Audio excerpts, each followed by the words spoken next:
मेरा पहला प्रश्न है, श्वेत प्रकाश में कितने रंग होते हैं?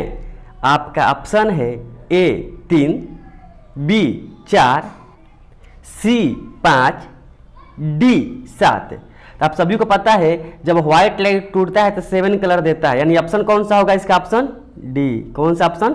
डी 7।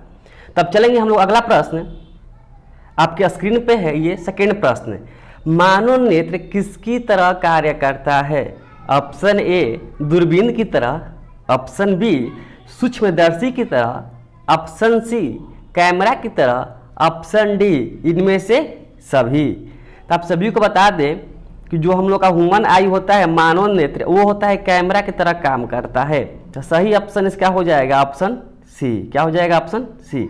चलते हैं और नेक्स्ट और अगला प्रश्न, यह है आपका तीसरा प्रश्न। मानव नेत्र में पुतली के साइज को कौन नियंत्रित करता है? पहला ऑप्शन है पक्षमाभि, ऑप्शन 2 परितारिका, ऑप्शन सी नेत्र लेंस, ऑप्शन डी रेटिना। तो आप लोग आंसर कमेंट कर दीजिए, या आप जहां भी लिख रहे होंगे उसका आंसर पहले आप लोग लिख लीजिए, फिर आंसर को मैच करिएगा। तो इसका सही जवाब होगा ऑप्शन बी, उसको बोलते हैं परितारिका। उम्मीद करते हैं आप लोग का भी जवाब सही आ रहा होगा। अब चलते हैं नेक्स्ट और चौथा प्रश्न है आपके स्क्रीन पे। प्रिज्म से गुजरने पर सूर्य के प्रकाश की किरणें विभिन्न वर्गों में बट जाती है, क्योंकि, यानी क्वेश्चन समझिए, जब व्हाइट लाइट यानी कि सूर्य के प्रकाश को हम प्रिज्म से पास कराते हैं तो अलग अलग वर्गों में बढ़ जाती है। क्यों बढ़ जाती है? ऑप्शन सुनना है। ऑप्शन ए है प्रिज्म की 2 सतहों पर किरणों का अपवर्तन होता है, ऑप्शन बी प्रिज्म की 2 सतहों पर किरणों का विचलन होता है, ऑप्शन सी प्रकाश की किरणें विद्युत चुंबकीय तरंग हैं, ऑप्शन डी विभिन्न रंगों के किरणों का विचलन भिन्न भिन्न होता है। तो उम्मीद करते हैं आप लोगों ने जवाब दे दिया होगा अपना। आइए हम चलते हैं अपने जवाब की तरफ। तो मेरा ऑप्शन होगा डी विभिन्न रंगों की किरणें, ऑप्शन डी। पांचवा प्रश्न आपके स्क्रीन पे है, मानव नेत्र किस प्रकार का लेंस होता है? जो मानव के नेत्र में जो लेंस होता है किस प्रकार का होता है? पहला ऑप्शन प्रिज्म, ऑप्शन बी उत्तल लेंस, ऑप्शन सी अवतल लेंस, ऑप्शन सी उत्तल दर्पण। तो सबसे पहले इसमें दर्पण दिया है, दर्पण नहीं होगा, प्रिज्म नहीं होगा, लेंस की बात बोला है, उत्तल या अवतल। तो आप लोग का सही जवाब होगा ऑप्शन बी उत्तल लेंस होता है मानव लेंस में। छठा प्रश्न आपके स्क्रीन पे है, अभिनेत्र लेंस की फोकस दूरी में परिवर्तन किसके द्वारा किया जाता है? ऑप्शन ए पुतली द्वारा, ऑप्शन बी दृष्टिपटल द्वारा, ऑप्शन सी पक्षमाभि द्वारा, ऑप्शन डी परितारिका द्वारा। तो आप लोग अपना उम्मीद करते हैं आंसर कमेंट कर दिए होंगे। तो इसका सही जवाब होगा ऑप्शन सी पक्षमाभि द्वारा। ठीक है, अब चलते हैं हम लोग 7वां और अगला प्रश्न। 7वां प्रश्न आपके स्क्रीन पे है, प्रकाश के किस वर्ण के लिए तरंग दैर्घ्य अधिकतम होता है? आपका ऑप्शन है ऑप्शन ए लाल, ऑप्शन बी पीला, ऑप्शन सी बैंगनी, ऑप्शन डी हरा। तो आपको सभी को पता है कि तरंग दैर्घ्य लाल कलर का सबसे क्या होता है? अधिक। तो ऑप्शन क्या होगा? Option A. इस सबको पता है, खतरा का निशान है बाबू लाल कलर। अब चलते हैं अगला और 8वां प्रश्न। 8वां प्रश्न आपके स्क्रीन पे है, मानव नेत्र में प्रवेश करने वाली प्रकाश की मात्रा को नियंत्रित करती है? ऑप्शन ए पुतली, option B cornea, option C retina, option D परितारिका। तो आप लोग का सही जवाब होगा ऑप्शन ए पुतली। जैसे ही हमें लाइट पड़ती है तो तुरंत मेरा पुतली क्या होता है? बंद हो जाता है। कौन सा होगा? ऑप्शन ए पुतली। अब चलते हैं 9वां और अगला प्रश्न।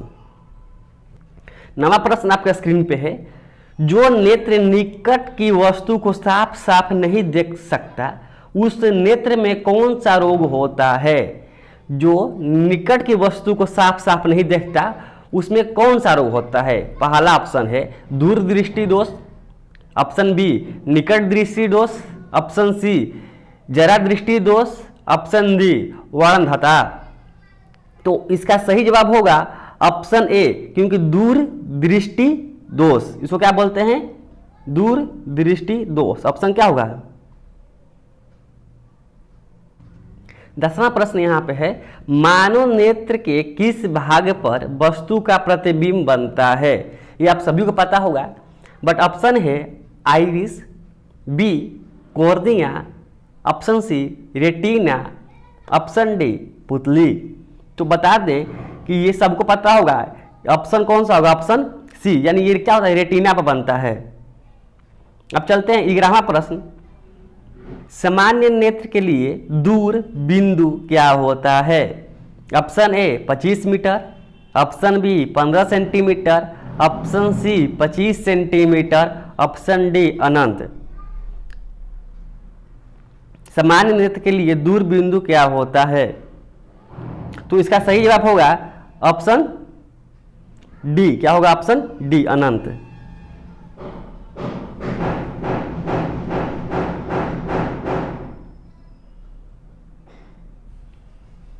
ब्रह्मा प्रश्न, टिंडल प्रभाव प्रकाश की किस परिघटना को प्रदर्शित करता है?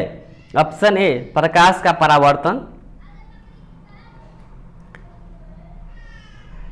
ऑप्शन बी अपवर्तन प्रकाश का, ऑप्शन सी विक्षेपण प्रकाश का, ऑप्शन डी प्रकाश का परिकरण।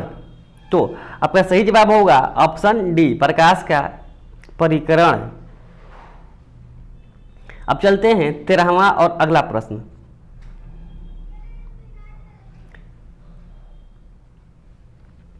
तेरह नंबर प्रश्न आपके स्क्रीन पे है, निकट दृष्टि दोष वाला व्यक्ति साफ साफ देख सकता है। ऑप्शन ए सभी चीज़ों को ठीक से, ऑप्शन बी किसी किसी चीज़ को ठीक से, ऑप्शन सी दूर की चीज़ों को अच्छी तरह से, ऑप्शन डी निकट की वस्तुओं को अच्छी तरह से। तो इसका सही जवाब होगा ऑप्शन डी, क्योंकि निकट की वस्तुओं को अच्छी तरह से देख सकता है। ऑप्शन क्या होगा इसका? Option D, option D. अब चलते हैं अगला प्रश्न। 14 नंबर प्रश्न आपके स्क्रीन पे है, प्रिज्म से निकलने के बाद श्वेत किरणें क्यों 7 रंगों में विभक्त हो जाती है, यानी 7 रंगों में टूट जाती है? ऑप्शन ए है सूर्य का श्वेत प्रकाश 7 रंगों का मिश्रण है, ऑप्शन बी प्रिज्म के कारण प्रकाश रंगीन हो जाता है, ऑप्शन सी प्रिज्म का वो अपना गुण है, ऑप्शन डी इसका कोई कारण नहीं है। तो आपको बता दें कि व्हाइट लाइट होता है जो श्वेत प्रकाश, इसमें 7 कलर होते हैं। तो ये होगा ऑप्शन ए, श्वेत का प्रकाश 7 रंगों का मिश्रण है, ऑप्शन ए। ठीक है। 15 नंबर प्रश्न है, निम्नांकित चित्र क्या सूचित करता है? निम्नांकित चित्र क्या सूचित करता है? आप लोग को हम चित्र देंगे, ऑप्शन सुनिए, दीर्घ दृष्टि दोष, जरा दृष्टि दोष, निकट दृष्टि दोष और कुछ नहीं। इसका सही जवाब होगा ऑप्शन ए, दीर्घ दृष्टि दोष, ऑप्शन ए। 16 नंबर प्रश्न है, खतरे के संकेत का प्रकाश किस रंग का होता है? पीला, हरा, नीला, लाल। क्या सभी को पता है कि इसका कलर क्या होगा? रेड कलर होगा, खतरे के निशान। चलिए चलते हैं 17 नंबर प्रश्न पे। मानव नेत्र किसकी तरह व्यवहार करती है? ऑप्शन ए है अवतल दर्पण की तरह, ऑप्शन बी उत्तल लेंस की तरह, ऑप्शन सी समतल दर्पण की तरह, ऑप्शन डी अवतल लेंस की तरह। तो इसका जवाब होगा उत्तल लेंस की तरह। इसका सही जवाब हो जाएगा ऑप्शन बी, मानव नेत्र उत्तल लेंस की तरह क्या करता है? कार्य करता है। ये है 18 नंबर प्रश्न आपके स्क्रीन पे, सामान्य नेत्र के रेटिना पर बनने वाला प्रतिबिंब कैसा होता है? ऑप्शन ए आभासी और सीधा, ऑप्शन बी वास्तविक और सीधा, ऑप्शन सी वास्तविक और उल्टा, ऑप्शन डी आभासी और उल्टा। एक बार ऑप्शन को ध्यान से पढ़िएगा तब आंसर दीजिएगा। तो आइए हम देखते हैं इसका सही जवाब क्या होगा। इसका सही जवाब होगा वास्तविक बनता और उल्टा बनता है, वास्तविक और उल्टा। तो ऑप्शन हो जाएगा सी। अब चलते हैं 19 नंबर प्रश्न। 19 नंबर प्रश्न है, सामान्य आंख के लिए स्पष्ट दर्शन की न्यूनतम दूरी क्या होती है? न्यूनतम दूरी पूछा इसमें। Option A 10 centimetre, option B 15 centimetre, option C 25 centimetre, option D 25 centimetre, option C 20 centimetre है। तो आपको बता दें कि सभी को पता होगा निकटतम दूरी होगा 25 सेंटीमीटर, मीटर नहीं सेंटीमीटर, तो ऑप्शन क्या हो जाएगा डी 25 सेंटीमीटर होता है। अब चलते हैं हम लोग अपना 20वां प्रश्न। ये है 20वां प्रश्न, स्पेक्ट्रम प्राप्त करने के लिए किसका उपयोग किया जाता है? ऑप्शन ए कांच की सिल्ली, बी उत्तर लेंस, सी अवतल दर्पण, डी प्रिज्म। आप सभी को पता है कि जब भी व्हाइट लाइट यानी श्वेत प्रकाश को प्रिज्म से हम लोग पास कराते हैं तो 7 कलर में टूटता है, उसी को बोलते हैं स्पेक्ट्रम। तो इसका क्या हो जाएगा? Option D prism. क्या हो जाएगा? Option D prism. चलिए आगे बढ़ते हैं। ये 21 नंबर प्रश्न आपके स्क्रीन पे, दूरदृष्टि दोष वाले मनुष्य का चश्मा बना होता है। जो दूरदृष्टि दोष होते हैं उस मनुष्य का चश्मा बना होता है किससे? ऑप्शन ए अवतल लेंस का, ऑप्शन बी उत्तर लेंस का, ऑप्शन सी बेलनाकार लेंस का, ऑप्शन डी समतलोत्तल लेंस का, समतलोत्तल लेंस का। तो इसका सही जवाब होगा ऑप्शन बी उत्तर लेंस का बना होता है। ये क्वेश्चन आपके एग्जाम में आ सकते हैं, आपको ध्यान दीजिएगा। ऑप्शन बी ध्यान से देखिएगा, क्वेश्चन आ जाएंगे आपके एग्जाम में। अब चलते हैं 22 नंबर प्रश्न। यह 22 नंबर प्रश्न आपके स्क्रीन पे बोला है दूरदृष्टि दोष वाली आंख साफ साफ देख सकता है। ऑप्शन ए दूर की वस्तुओं को, ऑप्शन बी बड़ी वस्तुओं को, ऑप्शन सी निकट की वस्तुओं को, ऑप्शन डी केवल छोटी वस्तुओं को। तो आपको सही जवाब होगा इसका ऑप्शन ए। ये होता है दूर की वस्तुओं को साफ साफ दिखाई देगा, उसी को बोलते हैं दूरदृष्टि दोष। जिसको निकट दृष्टि दोष होता है उसे नजदीक की वस्तुएं साफ साफ दिखाई देती हैं। अब चलते हैं अगला और 23 नंबर प्रश्न। ये 23 नंबर प्रश्न आपके स्क्रीन पे है, क्वेश्चन पढ़ेंगे ध्यान से। जारा दृष्टि दोष को दूर करने के लिए किस लेंस का उपयोग किया जाता है? Option A bifocal lens, B अवतल लेंस, सी उत्तल लेंस, डी बेलनाकार लेंस। तो इसका सही जवाब होगा बाबू जरा दृष्टि दोष को दूर करने के लिए हम लोग बाईफोकल लेंस का यूज करते हैं, बाईफोकल लेंस। तब इसका हो जाएगा ऑप्शन ए बाईफोकल। ये है 24 नंबर प्रश्न आपका स्क्रीन पे बोला है श्वेत प्रकाश की किरण जब किसी प्रिज्म से होकर गुजरती है तब कौन सा वर्ण सबसे कम विचलित होता है? तो आपको पता होना चाहिए कि सबसे कम विचलित होता है, तो कौन सबसे कम विचलित होता है बाबू? तो इसका सही जवाब होगा हारा। क्या होगा? हारा। ऑप्शन डी VBGOR होता है ना, VIBGYOR, तो वही होता है। क्या होता है? हारा। Option D. अब चलते हैं 25 नंबर पर आपके स्क्रीन पे है निकट दृष्टि दोष में किस लेंस का प्रयोग किया जाता है? ऑप्शन ए उत्तर लेंस का, बी अवतल लेंस का, सी बेलनाकार लेंस का, डी उत्तल एवं अवतल दोनों का। निकट दृष्टि दोष, तो ध्यान दीजिएगा निकट दृष्टि दोष में नजदीक की वस्तुएं साफ साफ दिखाई देती हैं, तो इसका सही जवाब होगा ऑप्शन बी अवतल लेंस का प्रयोग करते हैं हम लोग निकट दृष्टि दोष वाले में। क्या हो जाएगा? अवतल लेंस। ठीक है, तो हम चलेंगे अगला और 26 नंबर प्रश्न।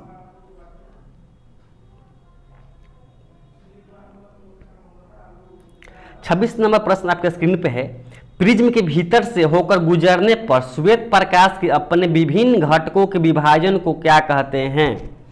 यानी जब प्रिज्म से भीतर से होकर श्वेत प्रकाश गुजरेगी तो उसके विभिन्न जो घटक होते हैं उसको विभाजन को क्या क्या कहते हैं? ऑप्शन ए है प्रकाश का परिकरण, ऑप्शन बी विचलन प्रकाश का, सी प्रकाश का वर्ण विक्षेपण, ऑप्शन डी अपवर्तन प्रकाश का। तो इसका सही जवाब होगा प्रकाश का वर्ण का क्या होता है? विक्षेपण होता है। तो ऑप्शन सही जवाब होगा ऑप्शन सी विक्षेपण। ठीक है, अब चलते हैं नेक्स्ट प्रश्न।